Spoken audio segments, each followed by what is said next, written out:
Well, hello there again. In a previous video, I don't know if you have seen it, but the link for that is right there, or up there. I fixed a mixing controller, which had a few severe contact issues, and the one thing I couldn't fix in that video was this crossfader. Now the reason for that is, well, since this thing has a potentiometer in it, all kinds of dust, dirt and debris gets in, and of course, since this is a rather old unit, well, it's not that insanely old, but still, it has gotten a lot of use out of it. The potentiometer for the crossfader has just worn out almost completely. It still works sometimes, but it just doesn't work reliable, which is kinda not really what I want. Now, it's been a bit of effort on actually finding this potentiometer, but again, a link for that is in the description where you can find it on AliExpress. So, yeah. Now, finally, after almost a month of waiting, the new crossfader arrived, or at least in the potentiometer. And I tell you, it was hard to actually find this one in specific, or this specific one, since if you usually search for a random website that sell replacement parts for like audio equipment, you will end up with exactly what you need, but it will cost almost 40 euros including shipping, which for a potentiometer is just absolutely ridiculous. Yeah. Don't know why, but it is generally pissing me off that there are so many people out there ripping off other people with this whole audio crap, which is just absolutely ridiculous. This is the exact same potentiometer and I paid 7 euros for this thing delivered. That's including shipping.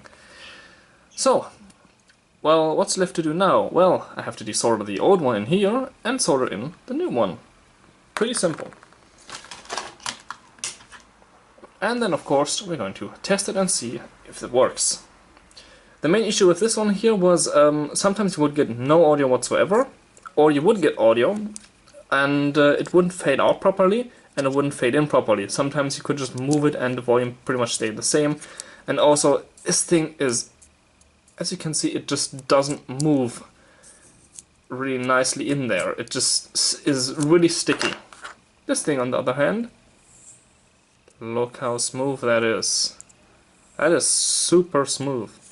Exactly like it should be. So well, let's just take this one out of here.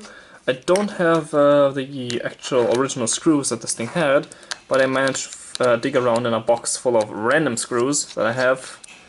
And I found 2 laptop screws that just fit fine. Unfortunately, they don't have this slight angle, so they don't line up that nicely with the surface. But, oh well, that's still alright. Definitely a lot better than using screws that are way too big, that just look freaking ugly in there, which is pretty much what the person did that had this thing before me and attempted to fix it, but couldn't. Alright, here they are. Now for this I'm using a 20 euro cheapy desoldering gun, another thing you can find on AliExpress. This thing is around 20 to 25 euros, and it's actually really, really damn good. Sometimes you get really lucky and you end up with actual good stuff on there.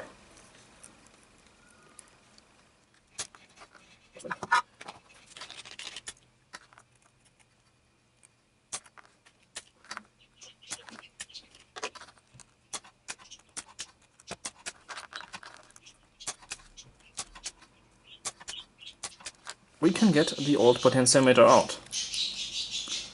I'll make sure you don't mix it up with the new one, but I don't think that's going to happen. Let's take the new one and stick it back into the circuit board.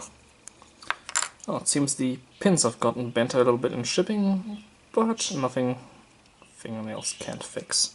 So it appears they have changed the design of this potentiometer a little bit. Or, well, not really actually. Just seems I have to bend those here straight down so they fit through those holes there.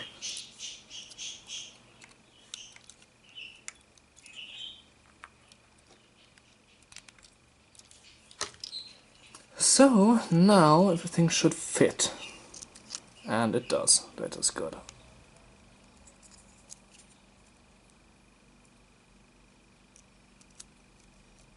Alright, Now all that's left to do is solder this thing back on.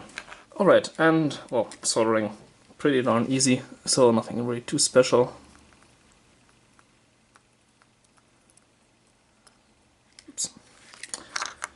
Pins are really close together on some places, so I accidentally made a bridge there, but got that bridge off of there again. Now unfortunately the pad that was here seems to have been kind of ripped off, but doesn't really matter since this thing isn't really for any contact really. It's just to keep it in place, and well, it's gonna be fine.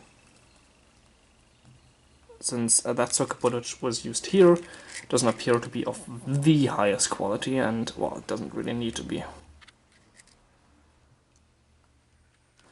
Alright, and there we go. That's pretty much everything done. It's finished. Now all that's left to do is stick this thing back into the mixing controller and test it out. And I'm sure everything's gonna sound really nice.